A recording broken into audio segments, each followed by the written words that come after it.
사위가 나에게 다 명령하는데 김치 나르는데 도와달라고 하면 욕한다? 어떻게 해야 하나요? 사부인, 이번에 보내주신 김치 잘 받았습니다. 처음에는 단순히 감사 인사를 드리기 위한 전화인 줄 알았어요. 그런데 주말에 쉬고 있는 사위까지 불러서 김장을 하셨다니 저희는 앞으로 김치 안 주셔도 괜찮습니다. 얼마 전에 저희 아들의 이야기를 들어보니 마치 처가살이를 하는 것 같아서 마음이 참 불편했습니다. 예상치 못했던 사돈의 말에 숨이 턱 막히는 기분이었죠. 처가살이라니요? 그런 건 전혀 아닙니다. 그날 정서는 30분도 안 있다가 갔는데요. 30분이든 3시간이든 사위를 자꾸 불러다니는 게 문제라는 거예요. 아들이 없으셔서 이런 관례를 잘 모르시나 봐요. 아, 그리고 김장 값으로 10만 원은 전달했어요. 다음번에 김치를 담가 주실 일이 있으면 사례는 저희가 따로 챙길게요. 우리 애한테는 연락하지 마세요. 그 말을 듣고 저는 속이 뒤집히는 기분이었습니다. 저는 대구에 살고 있는 66 권미숙입니다. 남편과는 몇 해 전에 사별했고 저에게는 두 딸이 있습니다. 첫째는 10년 전에 결혼해서 지금은 경기도에 살고 있어요. 명절이나 생일처럼 특별한 날에만 얼굴을 볼 수 있죠. 둘째는 저와 같은 대구에 살고 있습니다. 이제 결혼한 지 5년이 다 되어 가네요. 시간이 참 빠르죠. 두 딸을 모두 결혼시키고 나서 친구들 중 일부는 저를 부러워했습니다. 아들 대신 든든한 사위가 있으니 좋겠다. 그런 말을 하는 친구들은 대부분 며느리와의 관계가 좋지 않았습니다. 그때는 저도 그 말에 고개를 끄덕였어요. 하지만 막상 살아보니 꼭 그렇지만도 않더군요. 며느리가 없어도 다른 문제들이 생길 수 있다는 것을 뒤늦게 깨달았습니다. 그리고 그 문제의 중심에는 바로 사위와의 갈등이 있었죠. 지금은 둘째 딸이 사는 동네에서 멀리 떨어진 곳에 살고 있지만 1년 전에는 같은 동네에 살았습니다. 그리고 그때 참 많은 일이 있었습니다. 둘째 딸 지연이는 3년 전 첫 아이를 낳았습니다. 그리고 출산한 지 1년도 안 돼서 저에게 전화를 걸어왔죠. 엄마, 저희 이사 가려고요. 이사? 벌써? 아니, 지금 신혼집에서 얼마 살지도 않았잖아. 전세 계약 기간도 아직 남은 거 아니야? 저는 놀라서 물었습니다. 그런데 더 놀라운 이야기가 뒤따랐습니다. 사실은 엄마 집 근처로 이사하려고요. 가능하면 같은 아파트로 갈까 생각 중이에요. 순간 당황스러웠습니다. 원래 살던 집도 차로 20분이면 올 수 있는 거였는데 굳이 같은 아파트로 이사 오겠다는 겁니다. 이 아파트?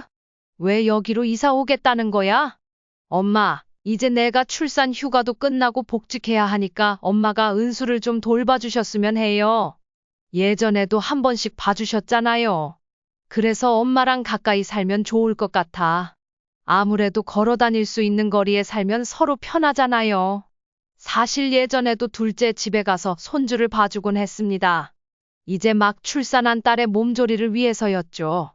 그런데 이번에는 본격적으로 육아를 도와달라는 요청이었습니다. 저는 한참을 망설였습니다.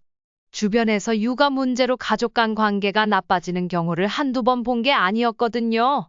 하지만 딸의 지친 목소리를 듣고 있으니 쉽게 거절한다는 말이 나오질 않았습니다. 계속 도와달라는 건 아니에요. 우리 은수가 어린이집에 적응할 때까지만 그 기간 동안만 잠깐만 도와주세요. 그럼 내가 너 일하는 동안 하루 종일 은수를 돌봐야 하는 거니? 아니에요.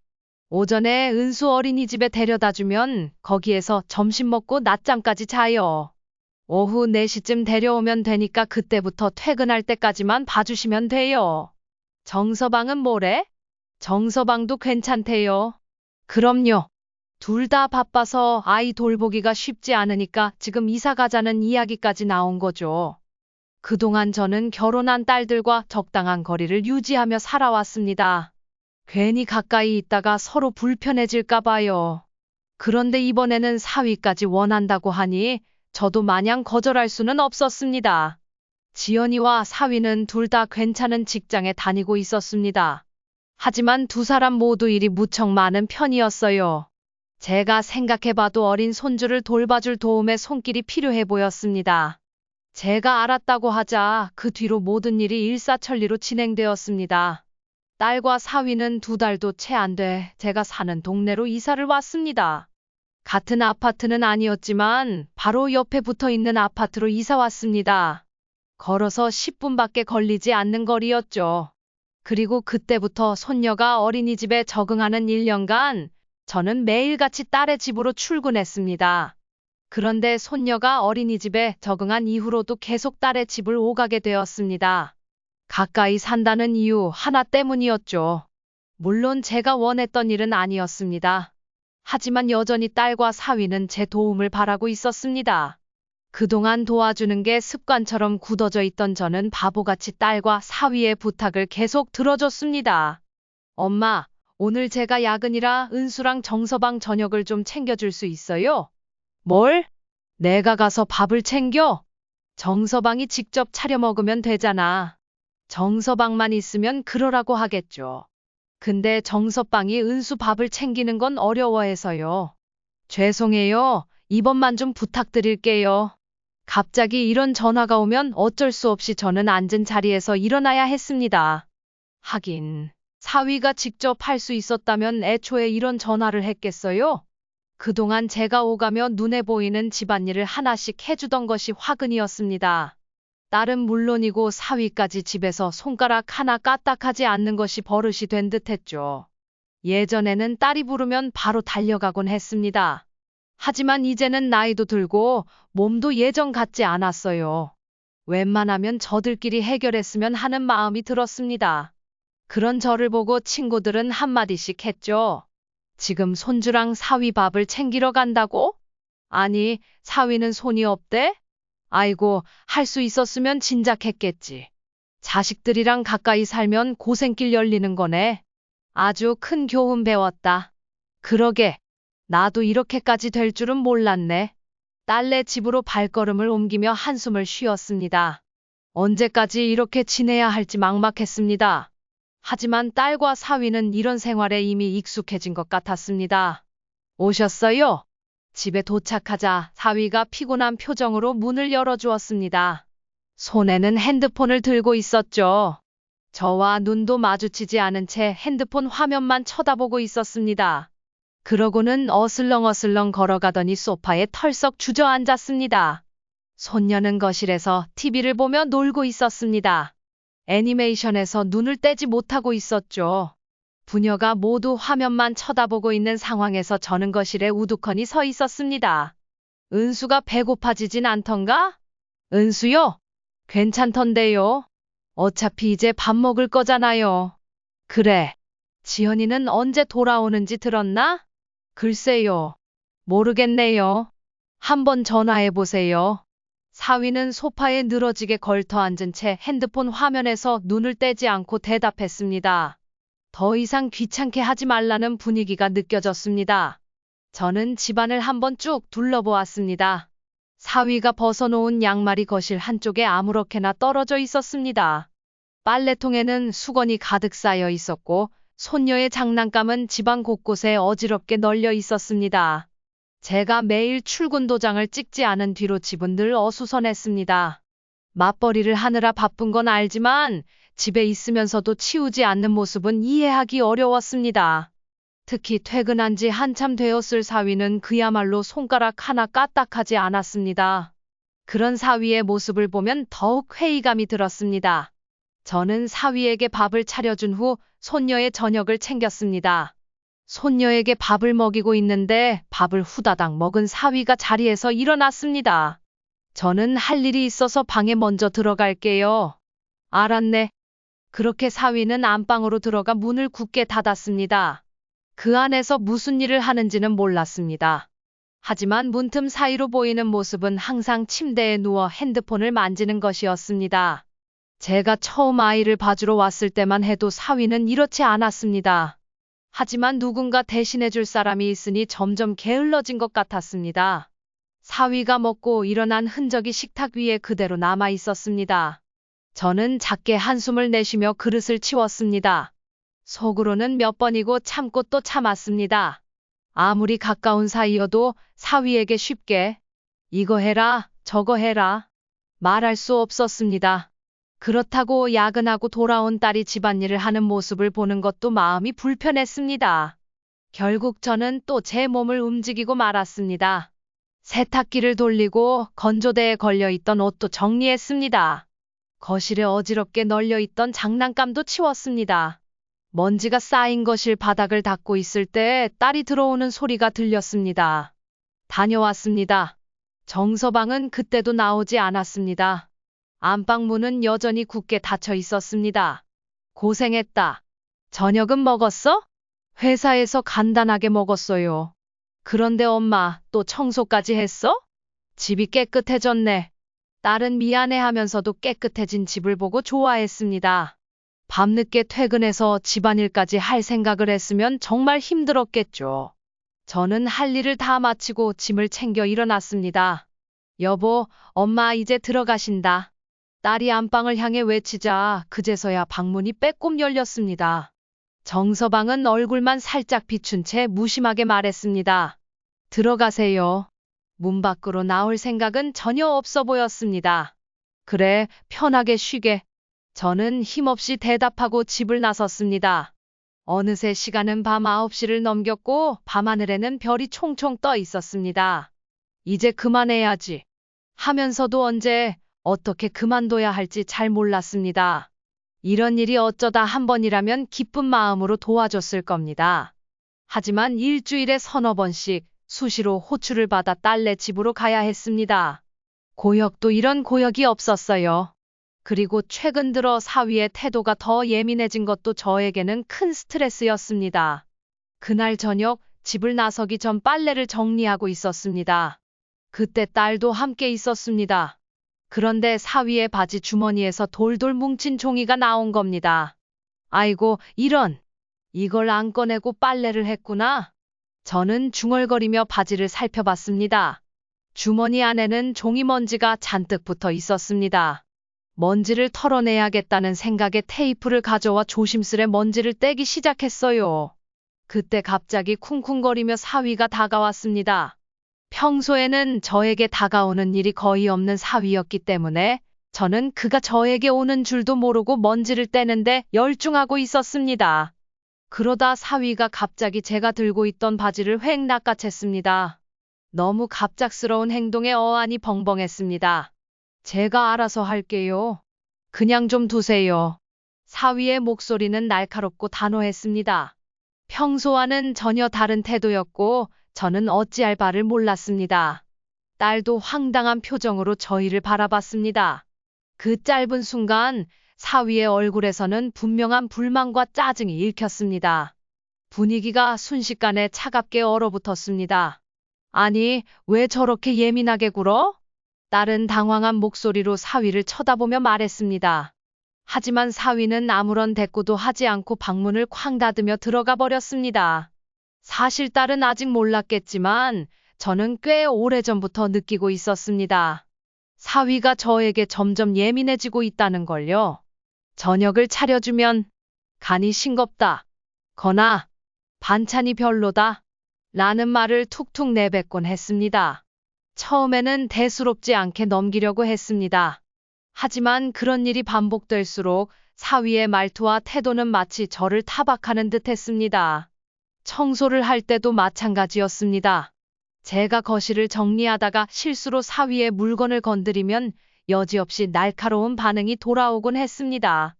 이런 건 함부로 만지시면 안 돼요. 제 물건은 앞으로 손 떼지 말아주세요.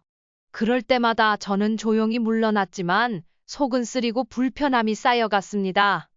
요즘에는 고부 갈등 못지않게 장서 갈등도 심하다고 하죠. 저는 제가 그 갈등의 주인공이 될 줄은 꿈에도 몰랐습니다. 사위의 눈치를 보며 집안일을 하는 것이 점점 버겁게 느껴졌습니다. 가끔 딸이 밥 먹고 가세요. 라고 말할 때마다 저는 거절했습니다. 사위가 분명히 저를 불편해하는 게 보이는데 그런 분위기 속에서 밥을 먹고 싶지도 않았죠. 저는 서서히 딸네 집에 가는 횟수를 줄여갔습니다. 딸은 아쉬워했지만 이해하지 못하는 건 아니었습니다. 아마 자신도 어느 정도 눈치가 있었겠죠. 그러다 제가 완전히 발길을 끊게 된 사건이 있었습니다. 바로 작년 김장철에 있었던 일이었어요. 그동안 저는 김치를 많이 담그지 않았습니다. 한때는 넉넉히 담갔지만 이제는 김장도 몸에 부담이 되었고 저와 지연이 가족이 먹을 만큼만 딱 맞춰 담그는 정도였습니다. 그런데 김장하기 일주일 전 딸에게서 전화가 왔습니다. 엄마, 이번 김장은 조금 넉넉하게 담아줄 수 있어요? 시댁에서도 엄마 김치를 너무 좋아해서 조금 가져다 드렸으면 해서요. 그동안 사돈과는 딱히 연락할 일이 없었습니다. 가끔 딸을 통해 이야기를 몇 번 전해 들었죠. 그래도 사돈 댁에서 제 김치를 좋아한다는 말에 기분이 썩 좋았습니다. 김치 몇 폭이 더 늘어나는 게 뭐 그리 큰일이겠어요? 저는 흔쾌히 알겠다고 대답했습니다. 딸은 무척 고마워하며 주말에 자신도 함께 돕겠다고 했죠. 돌아온 주말, 저는 평소보다 더 많은 배추를 사서 소금에 절여 두었습니다. 그리고 그날 새벽부터 일어나 김치 쏙을 준비했습니다. 그런데 생각보다 양이 많았습니다. 계속 양념을 준비하는데 허리가 점점 뻐근해졌습니다. 딸이 아침 일찍 온다고 했는데 감감무소식이었죠. 잠시 쉬며 기다리고 있는데 전화가 울렸습니다. 엄마, 어떡하죠? 새벽부터 은수가 갑자기 열이 나서 지금 급하게 병원에 왔어요. 아이고, 열이 났구나. 괜찮니? 많이 아파? 응, 지금 누워있는데 조금 있으면 괜찮아질 것 같아요. 은수 열이 떨어지면 바로 엄마 집으로 갈게요. 김장은 먼저 시작하고 계신 거죠? 그렇지. 한창 김치 쏙을 준비하고 있는데 배추를 조금 있으면 옮겨야 해서 큰일이네. 엄마가 허리도 안 좋고. 그래서 정서방한테 가서 좀 도와달라고 했어요. 혼자 배추 옮기시면 너무 힘들잖아요. 정서방? 아니야, 괜찮아. 엄마가 조금씩 하면 되는데.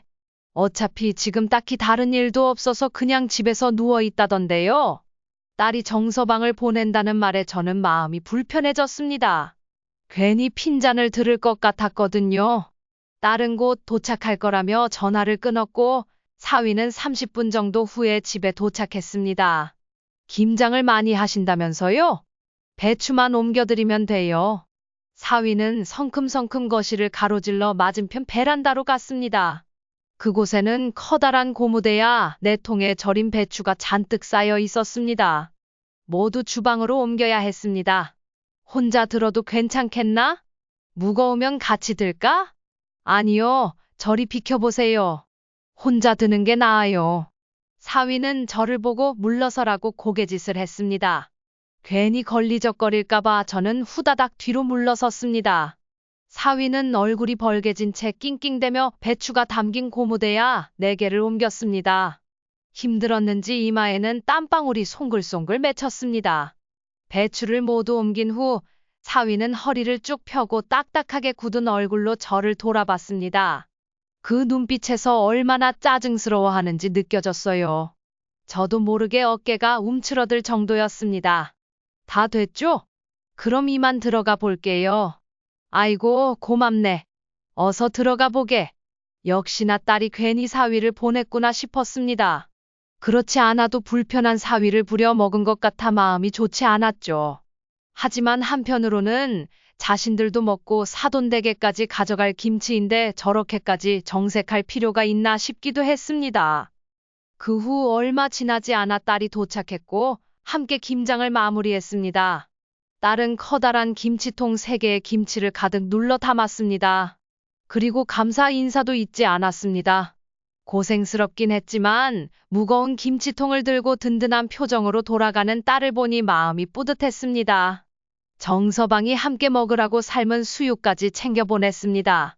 며칠 후 사돈에게서 전화가 걸려왔습니다. 그동안 사돈과는 딸 결혼식 때나 특별한 날에 몇 번 얼굴을 본 것이 전부였습니다. 서로 친밀한 사이는 아니었지만 늘 예의를 지키며 적당한 거리를 두고 지내왔습니다. 사돈댁은 아들만 셋 있는 집이었어요. 안사돈은 그 아들들에 대한 자부심이 대단했습니다. 짧은 대화 속에서도 그 마음이 선명하게 느껴지곤 했죠. 그런데 그날 사돈의 전화에서는 뭔가 미묘한 기류가 느껴졌습니다. 사부인, 이번에 보내주신 김치 맛있더라고요. 잘 받았습니다. 처음에는 그냥 평범한 감사 전화인 줄 알았습니다. 김치가 맛있다고 하니 저도 기분이 좋았습니다. 맛있다고 하시니 저도 기쁘네요. 하지만 대화를 나누다 보니 사돈의 말투가 묘하게 바뀌기 시작했습니다. 그때부터 조금씩 속이 불편해지기 시작했어요. 그런데 주말에 쉬고 있는 사위까지 불러서 김장을 하실 정도면 저희는 다음부터 김치 안 주셔도 돼요. 네? 그게 무슨 말씀이세요? 갑작스러운 말에 깜짝 놀라 되물었습니다. 아니, 요즘 세상에 김장이 뭐 그리 힘든 일도 아니잖아요. 그런데 얼마 전에 우리 아들 이야기를 들어보니 마치 처가살이를 하는 것 같아서 좀 속상하더라고요. 저희는 지연이한테 정말 잘해줍니다. 예상치 못했던 사돈의 말에 숨이 턱 막히는 듯 했습니다. 사위가 그저 배추 몇 통 옮긴 것뿐인데 그게 그렇게 대단한 일인가 싶었죠. 귀한 아들이 조금이라도 불편한 일을 했다는 것이 사돈에게는 큰일처럼 들린 모양이었습니다. 저는 서운함을 내색하지 않으려고 노력하며 최대한 담담하게 대답했습니다. 처가살이라니요. 그런 건 전혀 아니에요. 그날 정서방은 30분도 안 있다가 갔는데요. 하지만 사돈은 단호하게 말을 이어갔습니다. 30분이든 3시간이든 사위를 처가에 오라 가라 하는 게 문제라는 거예요. 평일에 돈 버느라 고생한 아이한테 주말에는 집에서 쉬라고 해야지. 처가 일 때문에 이래저래 피곤하면 되겠어요? 아들이 없으셔서 이런 법도를 잘 모르시나 봐요. 어쨌든 다음에는 이런 일 없었으면 좋겠어요. 도대체 지금이 어느 시대인데 아직도 이런 법도를 따져야 하는 걸까요? 사위는 손가락 하나 까딱하지 않는데 딸은 온갖 집안일을 도맡아 하고 있었습니다. 사돈이 말하는 모습을 보니 왜 사위가 그렇게 행동하는지 알 것 같았습니다. 그리고 제가 그동안 그 집에서 사위 밥을 챙기고 집안일을 도왔던 시간들이 떠올랐습니다. 그때는 당연한 듯 아무 말도 없더니 주말에 딱 한 번 불렀다고 이렇게 예민하게 구는 걸 보니 참 마음이 복잡했습니다. 누굴 탓하겠어요. 제가 스스로 바보 같고 멍청하다 싶었습니다. 그렇다면 앞으로는 정서방을 부르는 일은 없도록 해야겠죠. 겉으로는 여전히 차분한 척하며 대답했지만 속은 이미 부글부글 끓어오르고 있었습니다. 그런데 사돈은 끝내 이런 말까지 내뱉었습니다. 아, 그리고 지연이한테 김장 값으로 10만 원 전달했어요. 나중에 또 김치를 담가 주실 일이 있으면 사례는 저희가 따로 챙겨드릴게요. 우리 애한테는 연락하지 마세요. 그 말을 듣는 순간 결국 제 속은 뒤집어지고 말았습니다. 김장 값을 준다는 말도 어이가 없었지만 사위를 부르지 말라는 말은 정말 기가 막혔습니다. 저를 얼마나 깔보고 있는지 그대로 느껴졌습니다. 딸이 시댁에 다녀오면 늘 주눅이 들어있던 모습도 떠올랐습니다. 저는 그동안 제가 단단히 잘못 생각하고 있었다는 걸 깨달았습니다. 그동안 아이들이 힘들어한다고 해서 도와준 것이 아니었습니다. 사위 밥을 챙길 필요는 더더욱 없었죠. 김치를 더 담가주는 게 무슨 큰일인가 싶어 흔쾌히 수락한 것도 바보 같은 일이었습니다. 저는 크게 심호흡을 한 뒤 말을 꺼냈습니다. 앞으로 사위를 부를 일은 없을 겁니다. 짧게 내뱉었고 거기서 멈추지 않았습니다. 반대로 저도 사위에게 얼굴 비출 일은 없을 겁니다. 그런데 그렇게 자식을 귀하게 여기시니 우리 지연이도 아들처럼 대하고 대접해 주실 거라 믿어도 되겠지요. 제 말에 순간 부인은 당황한 듯한 기색을 보였습니다. 잠시 망설이는 눈치였어요. 그리고 기분이 나쁜 듯한 말투로 대답하더군요. 그럼요, 당연하죠. 그래도 사위랑 며느리는 다르다는 건 아시잖아요. 뭐가 다르다는 건지 저는 잘 모르겠네요. 며느리든 사위든 다 누군가의 귀한 자식 아니던가요? 통화는 그렇게 끝났습니다. 전화기를 잡고 있던 제 손은 바들바들 떨릴 정도였습니다. 김치를 담가 달라 해서 정성껏 담가줬더니 도대체 이게 무슨 난리인가 싶었습니다. 그날 저녁 저는 딸의 퇴근 시간에 맞춰 집에 찾아갔습니다. 화가 머리끝까지 치민 상태였어요. 딸 얼굴을 보고 직접 이야기해야겠다고 생각했습니다. 그런데 딸이 아파트 입구에서 서성거리고 있었습니다. 거친 목소리로 통화를 하고 있더군요. 잠깐만 들어봐도 알 수 있었습니다. 딸이 바로 사위와 다투고 있었습니다. 애 키우고 집안일 하는 게 왜 전부 내 일이야? 그건 우리 일이잖아. 당신이 매번 손가락 하나 까딱 안 하고 있으니까 엄마가 도와주시는 거 아니야. 딸의 목소리는 울분으로 가득 차 있었습니다. 도대체 당신이 무슨 스트레스를 받는다는 거야? 매번 소파에 누워서 핸드폰 보거나 침대에 누워서 핸드폰 보는 거 말고 한 게 뭐가 있는데. 하물며 그렇게 있었어도 우리 엄마가 뭐라고 한 적이 있어? 그게 싫으면 당신도 집안일 좀 도와주던가 했어야지. 다 나한테 떠넘기고. 딸은 흥분한 목소리로 통화하다가 저를 보고 말을 뚝 끊었습니다. 저는 딸에게 조용히 핸드폰을 달라는 손짓을 했습니다. 딸은 몹시 당황한 표정으로 서 있었습니다. 잠시 망설이다가 핸드폰을 제게 건네주었습니다. 저는 낮게 가라앉은 목소리로 사위와 통화를 이어갔습니다. 정서방, 날쌔. 그렇게 나를 불편하게 생각하는 줄은 정말 몰랐네. 앞으로는 내가 지연이 집으로 찾아오는 일은 없을 거야. 통화 너머로 잠시 침묵이 흐르더니 사위가 조심스럽게 말을 꺼냈습니다. 장모님, 너무 섭섭하게 생각하지 마세요. 입장을 바꿔서 저희 어머니가 우리 집에 매일 오신다면 집사람도 똑같이 힘들 거잖아요. 왜? 사돈 어른이 집에 오는데 지연이가 힘들어해. 도와주러 오는 건데 뭐가 그렇게 힘들다고? 사위는 말을 잇지 못하고 잠시 망설이더니 대답했습니다. 이것저것 참견하시니까요. 참견이라고? 앞으로는 그쪽 집안 어르신한테 집안일 도와달라고 하게. 나는 앞으로 못하지 않아. 대신 지연이한테 집안일 시키지 말고. 저는 말을 이어갔습니다. 아까 통화했어. 사부인이 지연이도 본인 아들처럼 아주 귀하게 대접할 거라고 약속하셨거든. 그 말 내가 똑똑히 지켜볼 거야. 그럼 앞으로 잘 지내. 지연이한테 내가 따로 할 말이 있으니 이만 끊겠네. 저는 통화를 마치고 핸드폰을 딸에게 건네주었습니다. 딸은 눈물이 그렁그렁한 채로 저를 바라보고 있었습니다. 그 모습을 보니 억장이 무너지는 듯 했습니다. 엄마, 방금 이야기한 거 정말이야? 앞으로 정말 도와주러 안 올 거야? 그럼 나는 어떻게 해? 뭘 어떻게 해? 내가 선택해서 한 결혼이니까 이제 내가 책임져야지. 지연아, 이런 일들을 조율하는 것도 다 내 몫이야. 결혼 생활의 일부야. 엄마가 늙어 죽을 때까지 너를 도와줄 순 없잖니. 딸은 아무 말도 하지 못하고 눈물만 뚝뚝 흘렸습니다. 정서방이 집안일 안 한다고 내가 다 떠안으려고 하지 마. 앞으로 시어머니가 집에 오시면 그거 맞춰준다고 또 전전긍긍하지 말고.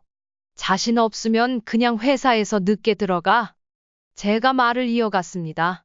엄마가 들었는데 이런 일에는 거울 치료만큼 좋은 것도 없다더라. 너 거울 치료가 뭔지 알지? 제가 요즘 유행하는 말을 쓰자 딸은 어이없다는 듯 웃어 보였습니다. 저는 딸의 어깨를 토닥여주며 말했습니다. 애 하나 키우는 것 가지고 이렇게 힘들다고 징징거리지 마. 힘들면 내 남편을 내가 고쳐서 쓰든가 해야지. 딸은 죄송하다는 듯 고개를 푹 숙였습니다.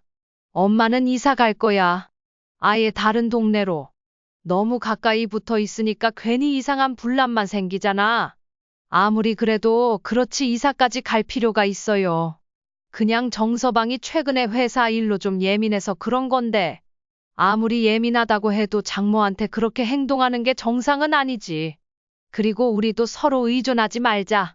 그래야 더 행복하게 잘 살 것 같아. 저는 그렇게 말을 마친 후 집으로 돌아왔습니다. 처음에 딸이 가까이 이사 오겠다고 했을 때 그때 거절했어야 했다는 생각이 들었습니다. 후회가 밀려왔지만 이미 늦은 일이었죠. 처음부터 적당한 거리를 두고 지냈으면 더 좋았을 겁니다. 지금처럼 서로 불편한 상황은 피할 수 있었을지도 모르죠. 당장 이사할 수는 없었지만 그날 이후로 딸네 집에는 완전히 발길을 끊었습니다. 그 후로 딸에게서 시어머니가 집안일을 도와주신다는 이야기를 얼핏 들었습니다. 부디 잘 지내길 바랐죠. 몇 주간 별 소식 없이 잠잠했기에 속으로는 사는 게 괜찮은가 보다 라고 여기고 있었습니다. 그런데 몇 주 후 다시 딸에게 연락이 오기 시작했습니다. 딸보다는 사위가 많이 힘들어하는 것 같았습니다. 딸이 야근할 때 밥을 차려줄 사람도 아이를 대신 봐줄 사람도 없었기 때문이었죠. 그리고 장모가 아닌 친엄마의 잔소리는 상상을 초월하는 수준이었다고 합니다. 엄마, 이사를 꼭 가야 해. 당연하지. 이미 이사 갈 집 계약금도 걸어놨어. 좀 더 조용한 외곽으로 가려고. 사돈 어르신은 지금도 종종 집안일 봐주시러 오시니? 아니, 사실 시어머니는 허리가 너무 아프셔서 앞으로 오기 힘드실 거야. 엄마, 정서방이 그동안 정말 죄송했다고 하던데. 사돈은 주 몇 번 도움을 주더니 금세 발길을 끄는 모양이었습니다. 사위가 마음을 고쳐먹었는지는 아직 모르는 일이었습니다. 하지만 딸과는 더 이상 싸우지 않고 잘 지내는 듯 보였습니다. 나한테 죄송할 일이 뭐가 있어. 앞으로 둘이 잘 지내봐. 엄마는 다음 달에 이사할 예정이야. 벌써 간다고. 정서방이 한번 찾아뵌다고 했는데. 뭐가 벌써야. 간다고 한지 벌써 몇 달이나 지났는데. 그리고 정서방 봐서 뭐해? 올 필요 없어. 별로 보고 싶지도 않고. 나중에 시간 좀 지나고 나면 종종 밖에서 밥이나 먹자. 저는 그렇게 말을 마친 후 전화를 끊었습니다. 진작에 이렇게 했어야 했다는 생각이 들었습니다. 그랬다면 지금보다는 훨씬 좋은 관계를 유지했을 겁니다. 괜히 서로 얼굴 붉힐 일도 없었겠죠. 딸과 사위의 행동이 잘했다는 것은 아니지만 무엇보다 제 잘못이 가장 컸다는 생각을 하고 있습니다. 결혼해서 독립한 자식을 믿고 맡겼어야 했는데 괜히 안쓰러운 마음에 한 번, 두 번 도와줬던 것이 모든 문제의 화근이었습니다. 그래서 앞으로는 거리를 두며 살되 미워하지는 말자고 결심했습니다. 시간이 지나면 서로 다시 웃으며 볼 날이 있을 거라 생각합니다. 오늘 제 사연은 여기까지입니다. 저와 비슷한 경험을 하신 분들이 많지 않을까 싶어요. 저에게 나눠주실 의견이 있다면 그냥 지나치지 마시고 글 남겨주세요. 그럼 지금까지 제 사연에 귀 기울여 주셔서 감사합니다. 오늘도 평안한 하루 보내세요. 오늘 사연 어떻게 들으셨나요? 이번 이야기가 구독자분들께 따뜻한 위로가 되었으면 좋겠습니다. 느끼신 점이 있다면 댓글로 허심탄회하게 의견을 나눠주세요. 감사합니다.